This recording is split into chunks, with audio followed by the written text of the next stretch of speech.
Hi everyone, welcome to A Course in Miracles teaching. My name is Deborah and welcome to Anchored in Faith. We are on lesson 12. I am upset because I see a meaningless world.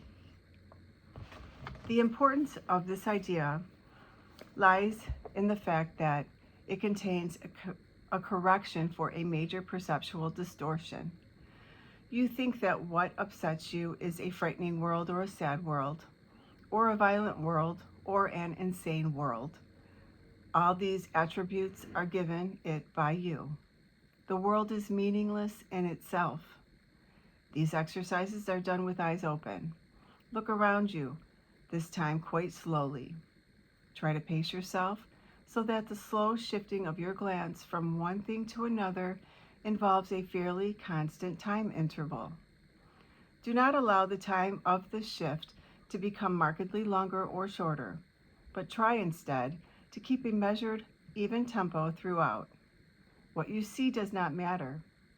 You teach yourself this as you give whatever your glance rests on equal attention and equal time. This is a beginning step in learning to give them all equal value.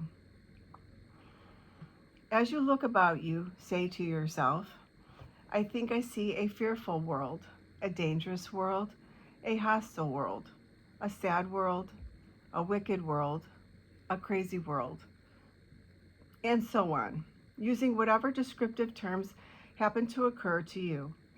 If terms which seem positive rather than negative occur to you, indicate them or include them. For example, you might think of a good world or a satisfying world. If such terms occur to you, use them along with the rest. You may not yet understand why these nice adjectives belong in these exercises, but remember that a good world implies a bad one, and a satisfying world implies an unsatisfying one. All terms which cross your mind are suitable subjects for today's exercises. Their seeming quality does not matter. Be sure that you do not alter the time intervals between applying today's idea to what you think is pleasant and what you think is unpleasant. For the purposes of these exercises, there is no difference between them. At the end of the practice period, add, but I am upset because I see a meaningless world. What is meaningless is neither good nor bad. Why then should a meaningless world upset you? If you could accept the world as meaningless and let the truth be written upon it for you, it would make you indescribably happy. But because it is meaningless, you are impelled to write upon it what you would have it be. It is this you see in it. It is this that is meaningless in truth. Beneath your words is written the Word of God. The truth upsets you now, but when your words have been erased, you will see His. That is the ultimate purpose of these exercises. 3 or 4 times is enough for practicing the idea for today, nor should the practice periods exceed a minute. You may find even this too long. Terminate the exercises whenever you experience a sense of strain. I'm now going to read the excerpt, the commentary from Jesus, channeled through Tina Louise Spalding for lesson 12. You are blessed beings indeed. I am that one you know is Jesus. As we make headway through these lessons, we are pleased you are with us on this magnificent journey into peace. For that is what these lessons bring you. The stories you lay on the world cause you suffering. The judgments you hurl at people, places, and things experiences upset you. You believe the world upsets you, but the projection of your judgment onto others disconnects you from love. Love brings you peace. This is the great change of heart we ask you to make as you go through these lessons. The understanding that if you observe something with judgment and you begin to suffer, you have a choice whether you suffer or not.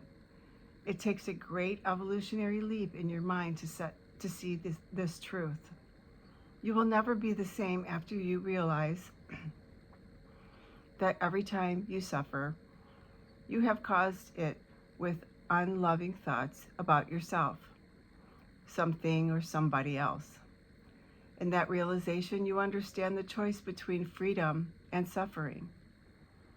The state of mind in the 3D world reflects the training by religion, parents, culture, commercials, television, and banking institutions, to name a few, and programs you to judge and separate.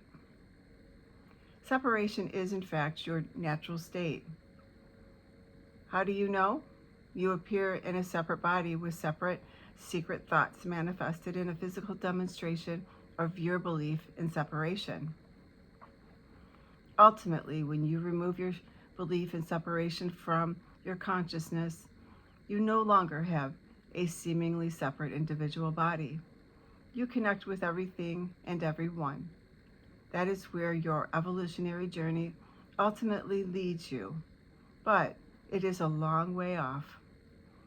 In each moment, you choose not to judge, but instead understand that the story you lay on the world is yours and not anyone else's.